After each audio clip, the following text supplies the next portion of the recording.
Hi friends, কেমন আছো? নিশ্চয়ই ভালো আছো। আমিও খুব ভালো আছি। আমি একটা ছোট্ট ভিডিও নিয়ে তোমাদের কাছে চলে এলাম। আজকে আমি হেনা লাগিয়েছি মাথায়, তাই জন্য আমি তোমাদের সাথে বেশিক্ষণ আসিনি, কারণ হেনা লাগিয়ে একটা কীরকম একটা লাগে না। আর হেনা করেছি, তারপরে আমি ভাবলাম রান্নাটা করে নিই, তারপরে শ্যাম্পু করবো।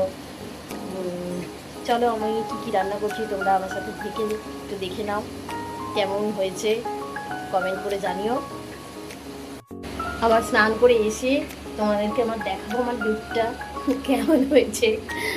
সাথে থেকো, আর তোমরাও ভালো থেকে গরমে অনেক অনেক জল খেও। আমিও অনেক অনেক জল খাচ্ছি ভালো রাখার জন্য। ভালো জল বেশি খেলে ত্বকও সুন্দর থাকে, গ্ল্যামার হয়, সব কিছু। বেশি বেশি জল খাবে, অনেক অনেক।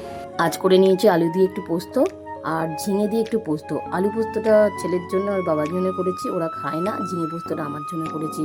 খুব ঝামেলা, ওরা ঝিঙে খেতে চায় না একদম। কাদের বাড়িতে এরকম সমস্যা আছে আনাজ নিয়ে? আমাদের বাড়িতে প্রচুর সমস্যা আনাজ। পনিরটা কিউব করে কাটা আছে, আজকে একটুখানি চিলি পনির করব। পনিরটা ওই কিউব করে কাটা আছে, আর কাটা আছে পটলটা হলো সর্ষে দিয়ে পটল করব, পটলের তেল ঝাল। পনিরটার জন্য ক্যাপসিকাম, কাঁচা লঙ্কা, পেঁয়াজ এগুলো কেটে রেখে দিয়েছি।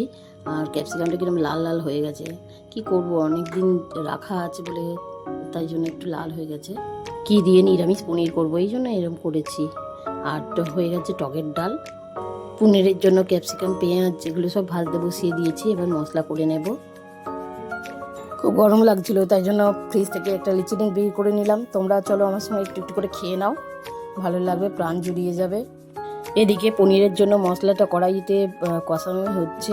মশলাটা কষে গেলে ওর মধ্যে সব কিছু দিয়ে দিচ্ছি, যেমন 3 রকম sauce, tomato sauce, soya sauce, chilli sauce, কাঁচা লঙ্কাতে দিয়েছি।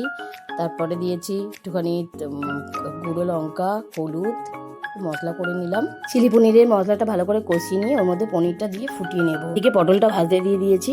পটলটা ভাজা হয়ে গেলে ওর মধ্যে একটু সর্ষে, পোস্ত এসব দিয়ে নামিয়ে নেব একটু কষে গেলে। পোস্ত, পনির, পটল পোস্ত, শসা, টকের ডাল আর চাটনি। আজকে পুরো নিরামিষ থালি। সাথে